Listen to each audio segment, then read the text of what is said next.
से शुभला लिख देबो दुआर पखुन से देखते जमाना दीवाना जुनून से शुभला लिख देबो दुआर पखुन से भोरे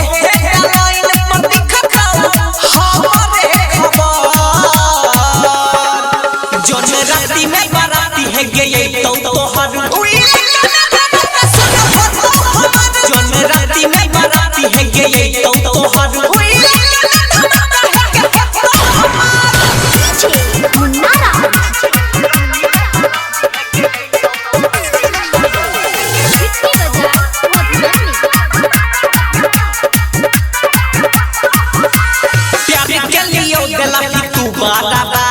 नफरत तो हर गे बने तो या अपराधी